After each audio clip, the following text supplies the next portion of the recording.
लोकसभा चुनाव के तीसरे चरण के मतदान के लिए जहां सभी राजनीतिक दल कोर कसर नहीं छोड़ना चाहते हैं कोई भी, तो ऐसे में भारतीय जनता पार्टी भी पूरे दमखम के साथ 400 पार की तैयारी में है और इसके लिए वो सभी चरणों के मतदानों को लेकर काफी संजीदा है।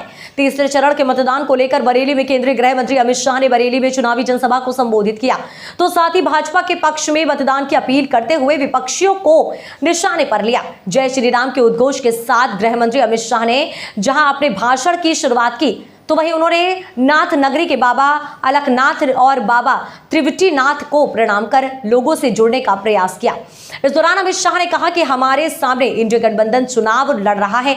राहुल बाबा ने चुनाव से पहले भारत जोड़ो यात्रा की शुरुआत की, जिसका 4 जून के बाद कांग्रेस ढूंढो यात्रा से समापन होगा।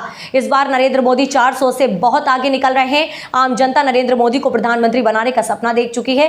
गृह मंत्री अमित शाह ने कहा कि सपा मुखिया अखिलेश यादव, राहुल बाबा और प्रियंका गांधी को जय श्री राम मंदिर प्राण प्रतिष्ठा का निमंत्रण दिया गया था, जिसको इन लोगों ने अस्वीकार कर दिया। विपक्ष पर निशाना साधते हुए कहा कि ये लोग तुष्टीकरण की राजनीति करते हैं। ये कश्मीर हमारा है या नहीं? उत्तर प्रदेश और राजस्थान वालों का कश्मीर से क्या लेना देना? ये कहते हैं, लेकिन बरेली का बच्चा मेरे कश्मीर के लिए जान देने के लिए तैयार है। धारा 370 हटाने चाहिए थी या नहीं? कांग्रेस नहीं चाहती थी कि, लेकिन प्रधानमंत्री नरेंद्र मोदी ने 370 हटाई। पूरे कश्मीर में आज हमारा तिरंगा शान से लहरा रहा है। मोदी जी ने देश को आतंकवाद से मुक्त करा दिया। सोनिया और मनमोहन की सरकार में आतंकी घुस जाते थे और बम धमाके करते थे, लेकिन अब देश में विकास हो रहा है। इसी के साथ गृह मंत्री ने विकास की जन कल्याणकारी योजनाओं को बरेली वासियों के बीच रखा, तो बरेली के विकास के लिए सांसद संतोष गंगवार के योगदान को गिनाते हुए भाजपा के पक्ष में मतों की अपील की। मोदी जी को फिर से प्रधानमंत्री बनाना है या नहीं बनाना है? तो ऐसी आवाज से नहीं होता भाई। यहां से लेकर ओडिशा तक आवाज जानी चाहिए। मेरे साथ दोनों हाथ उठाइए, उठाइए दोनों हाथ। विजय के संकल्प की मुट्ठी कीजिए और प्रचंड आवाज से बोलिए, भारत माता की जय श्री राम, जय जय श्री राम। मंच पर उपस्थित श्रीमान भूपेंद्र सिंह चौधरी, प्रदेश अध्यक्ष भारतीय जनता पार्टी, श्रीमान संतोष सिंह, ब्रज क्षेत्र के प्रभारी, भाजपा के वरिष्ठ नेता, यहां के सांसद श्रीमान संतोष गंगवार जी, श्री अरुण कुमार जी, श्री स्वतंत्र देव सिंह जी, श्री जतिन प्रसाद जी, कपिल देव अग्रवाल जी, बहन रश्मि पटेल जी, श्री उमेश गौतम जी, हरीश्री ढिल्लो जी, डीसी वर्मा जी, और आज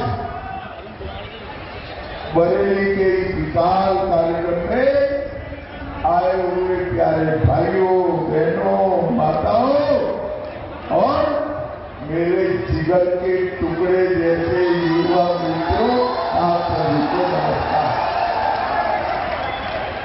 भाइयों बहनों, आज सबसे पहले तो राम गंगा के किनारे बसी हुई नाथों की भूमि बरेली को मैं प्रणाम कर मेरी बात की शुरुआत करना चाहता हूं।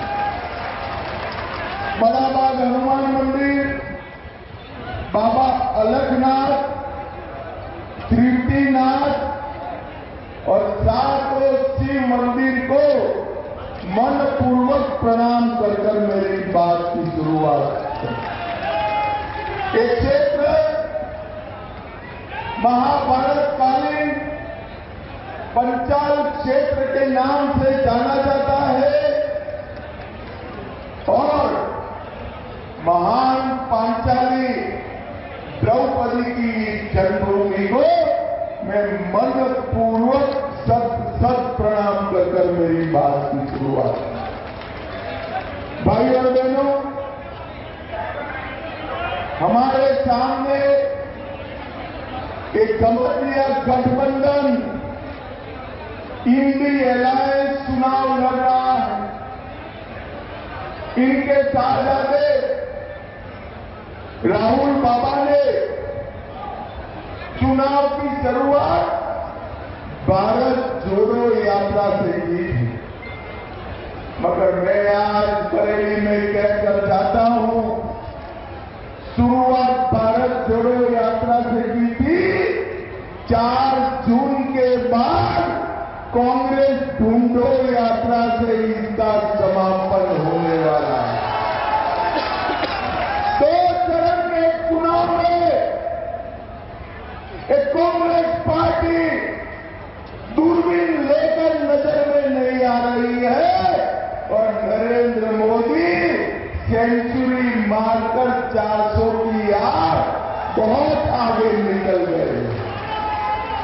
भाई और बहनों, छत्रपाल जी गंगवार को, छत्रपाल जी एक सेकंड के लिए हुए खड़े होंगे। छत्रपाल जी के नाम के सामने कमल का निशान है। छत्रपाल जी के नाम के सामने कमल के निशान पर दबाया हुआ एक बटन नरेंद्र मोदी जी को प्रधानमंत्री काम हो गया, काम हो गया। ये चुनाव नरेंद्र मोदी जी को तीसरी बार प्रधानमंत्री बनाने का चुनाव। ये चुनाव